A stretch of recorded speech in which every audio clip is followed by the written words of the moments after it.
Good afternoon, everybody. And you have the right to ask a question. What are you doing here? And what are we doing here? A retired general and a founder of a quant-based hedge fund. Pretty different paths to get to this stage today, but sort of an unlikely friendship that began about a decade ago.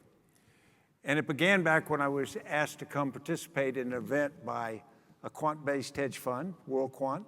I did not know what WorldQuant was. I didn't know what a quant-based hedge fund was, and I didn't care. But I went, and I met the founder to my left, Igor Tulchinsky, and he was different. And then when I finished my speech, I felt pretty good about it. He gave me a gift, and it was a robot, already programmed, that walked in and greeted me. Who needs grandkids? You got a robot, right? So the reality is, we began a decade ago a friendship with an unlikely pairing that I would describe sometimes as the yin and the yang. And the yin is an individual with an extraordinary, mathematically focused mind, the ability to think big thoughts, and then someone who is not. And so what we did is, for now a decade, we've explored a number of subjects. And what I'd like to do is let you in on some of the things we've talked about and how that friendship grew. What you have now is you have a global firm that operates across global markets using global talent, operating 24/7 real time. So how do you think about that environment, and how do you lead a pretty big team now in that environment? Well, the world is global, so the environment also should be global. You know, talent is distributed around the world, so we go where the talent is and provide opportunity everywhere. This way, we also get very diversified workforce that thinks differently about problems, which can come in handy in times of change, times of rapid change,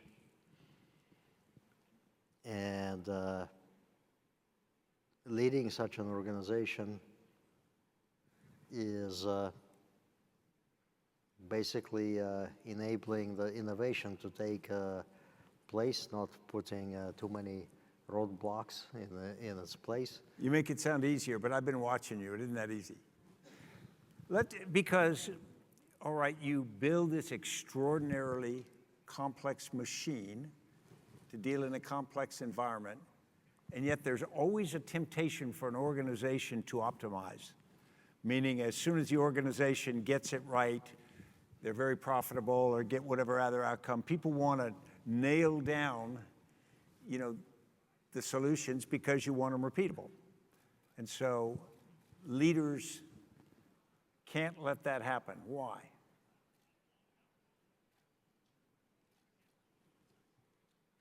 Sorry, leaders can't let what? Can't let people optimize to the point of stasis, of not changing. Because the world is changing, and if you optimize to the point of stasis, you're trading the old world and not the current world. But what happens when you push an organization? The organization responds. Sometimes it responds positively. Sometimes it responds with a pushback. So you have to digest all this information, decide if the pushback is warranted, and if the enthusiasm is warranted as well. And usually you pursue the more enthusiastic things.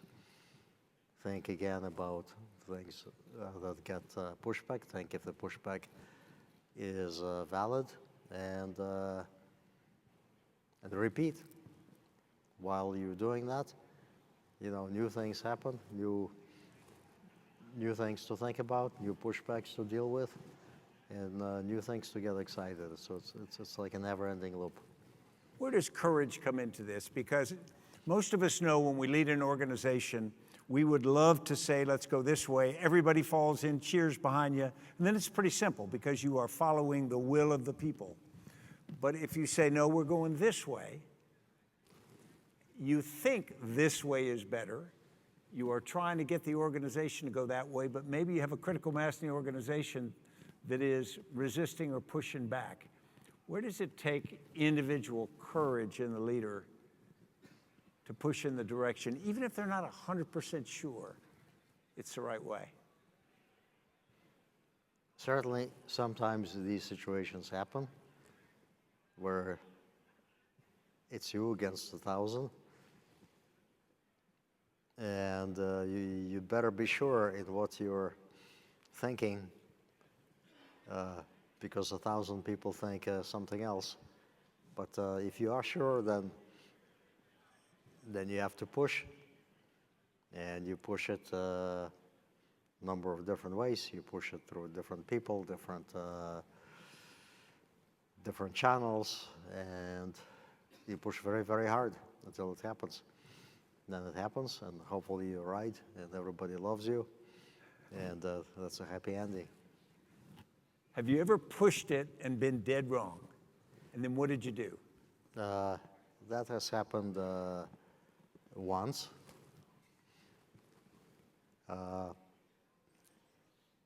When you do that, you correct the mistakes. Obstacles of information, you got information that you shouldn't have pushed, you pushed too far. You're now too far. You push back and you try to cut the damage. But at least now you know exactly how much too far you can go. That's great. I was teaching a college course, and I had the quarterback of the football team in the course, and I asked him essentially that question: what happens if you run a play and you screw it up? And he said, I don't come to the huddle and say, my bad. And I said, wait a minute, it was your fault. And he says, that's not my job. They know it was my bad. They know what they really need from me is what the next play is. They don't need me in a corner in a fetal position crying because I made a mistake. And so what I hear you saying really is you accept that responsibility, but you're pushing on to the next thing. Yeah, just keep pushing. But what if people don't want to be pushed? No, pull them. Okay, now in the world, let's talk about something that we can push a little, but mostly we react to. In our time together, we've had COVID, which upset business and almost everything else, the war in Ukraine, the war in Gaza, which went more broad in the Middle East, and then a number of other cases where there's either been war or there's been great threat of war. Yet you've got this globally dispersed team operating in global markets. How do you think about it when you navigate that? How do you tie in geopolitical events with being dispersed in the global markets? That's right. How do you lead in that environment? Depends on the situation. When the Ukraine war happened, for example, we had to really quickly relocate 2 offices. We talked about predictions. We've talked for years about predictions. And now that artificial intelligence is moving forward at sort of incredible speed, the expectation is we will be able to predict more and more things with greater accuracy faster. What do you think that's going to mean? Talk in the very near term, just practically, and then talk a little bit further out as that theoretically continues to improve. As you predict more and more things, small things, and initially they start out pretty small, like on Google Maps, you're more certain of the time it takes you to get to New York City than you used to be some years ago, where it was always 2 hours. Now it's sometimes 1 hour, sometimes 3 hours, and it's fairly accurate. And then you start to lean into those predictions. You factor them into your plan, and you come up with a more efficient plan. It's more efficient as long as the predictions are right. If the predictions are not right, you wind up in a more inefficient situation, and you've just seen the risk of the prediction not working out the way it has, which would not have happened if you had made no prediction at all. So overall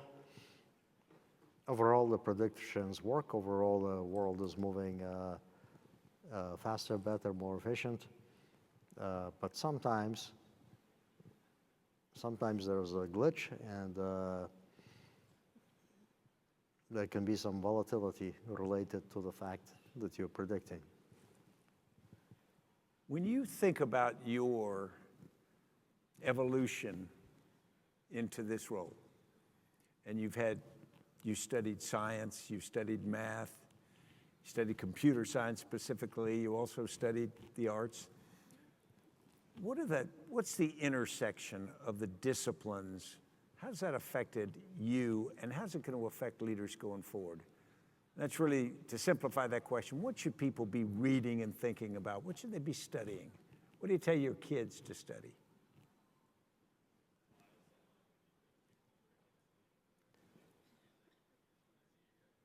Well, I think it has to be a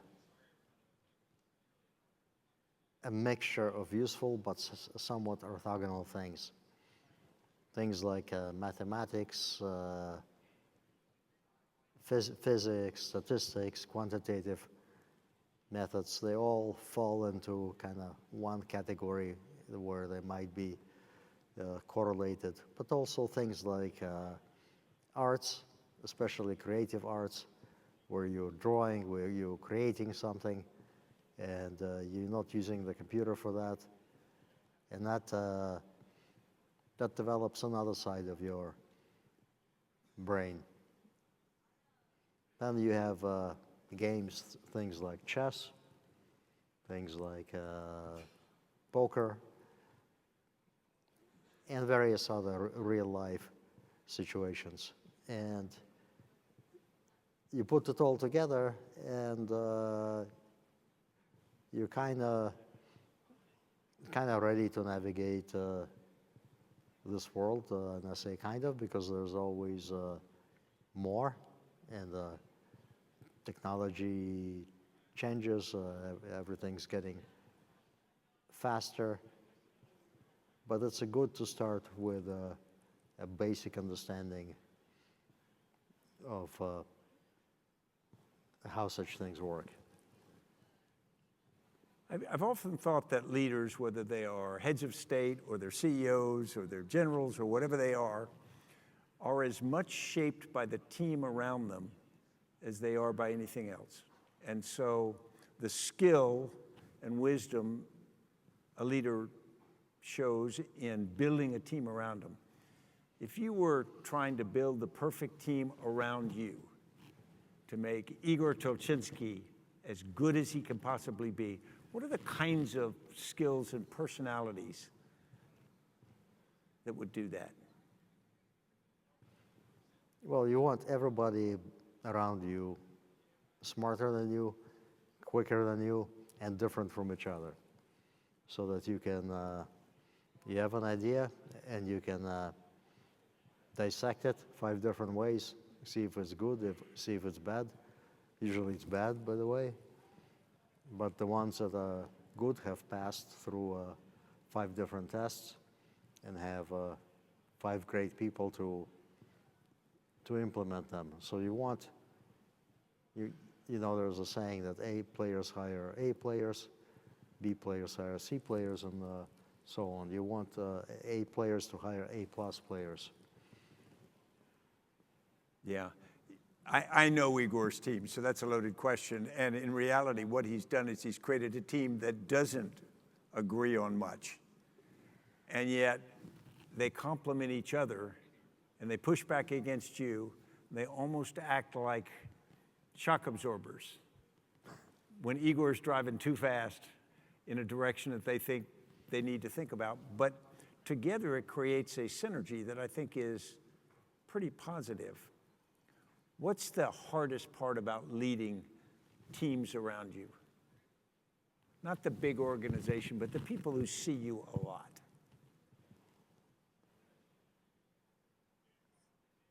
The hardest part is to keep them excited, keep them motivated, so they're happy to go into the office each day and attack their problems. And if there are any disappointments or any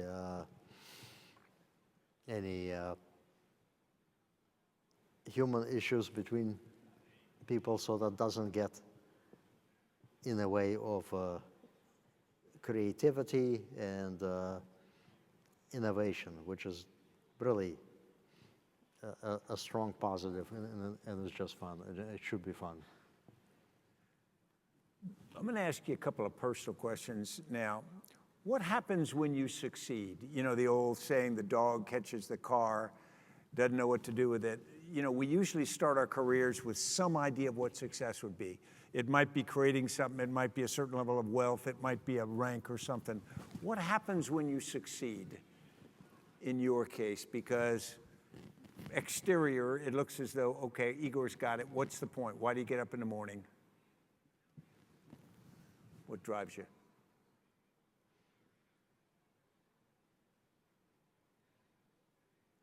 Well,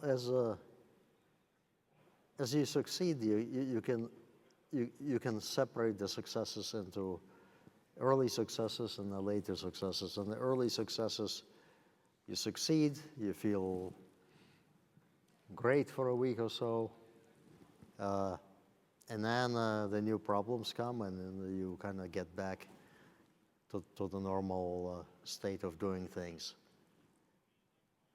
Later on, you don't really have the ups and downs that much. You're kind of going on a steady line, and your successes and failures, you kind of view them as asteroids coming at you. Sometimes you have to turn your head this way, sometimes you have to turn your head that way. But if your head is quick enough, you avoid all the asteroids, and you achieve what it is you try to achieve. In the long run, this is a marathon. This is not a sprint. So if somebody gets excited every time they make money, and gets sad every time they lose money, in 6 years they'll be getting taken out on a stretcher. That's right. Now, you have gotten increasingly in the last years interested in things beyond work. What are the things beyond work that you think about and you've developed a passion for? What do you do with that? Well, beyond work is still work. It's prediction and in other areas. It's venture capital investment. It's WorldQuant University, creating a university to give a free master's degree in financial engineering to anybody who wants it to. You kind of tend to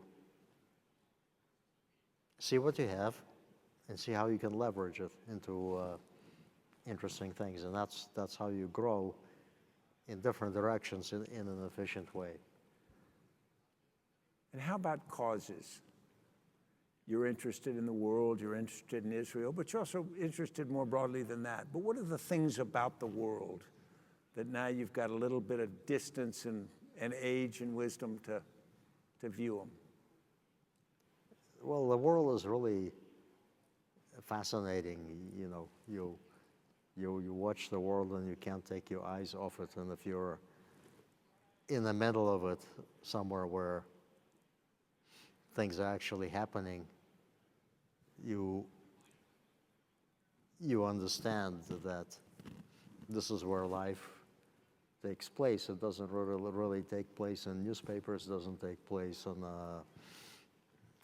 Instagram, but this is where it happens, and the feeling that you get is the feeling that you're alive.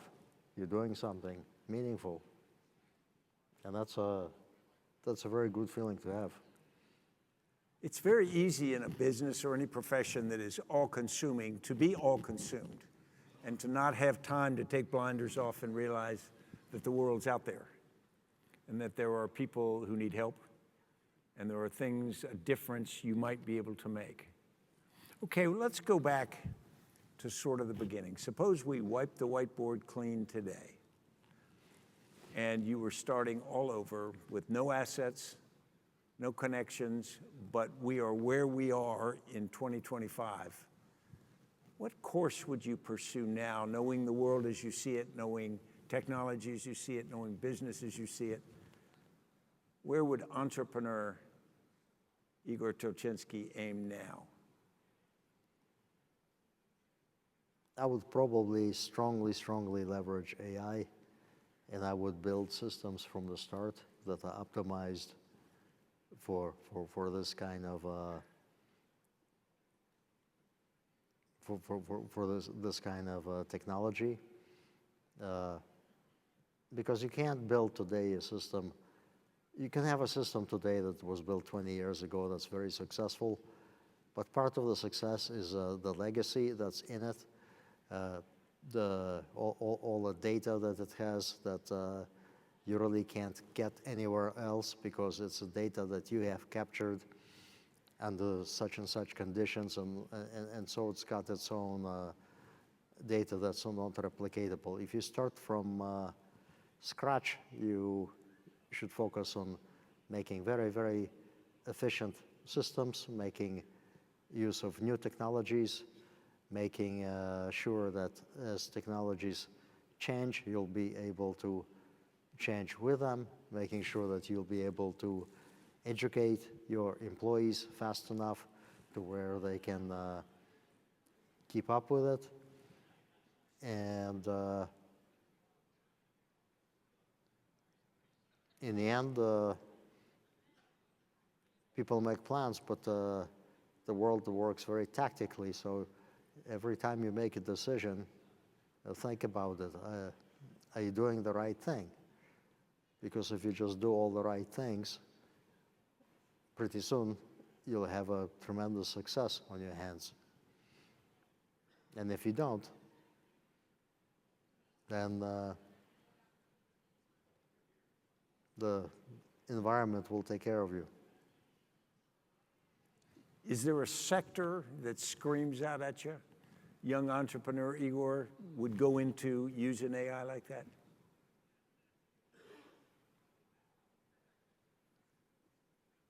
There's so many sectors like that right now. They're almost all ripe for transformation. So you can almost pick a sector and start rebuilding it. But the devil is in the details, and the devil is also in doing the hard work that it takes to get everything right, and to get all the people there, and to sell it, and to so it's not so easy. Last question. How is AI going to change us as human beings? What's it going to do to us, having that capability next to us, hopefully working for us? It's going to make us vastly more powerful because let's say you're playing chess together with AI. You'll never make another stupid mistake, right? So now you're a completely different kind of player. So same with everything else.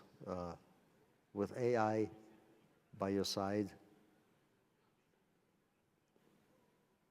all the stupid problems kind of disappear, and now you have to work on the hard problems. So in a way, it's harder. In a way, it's easier.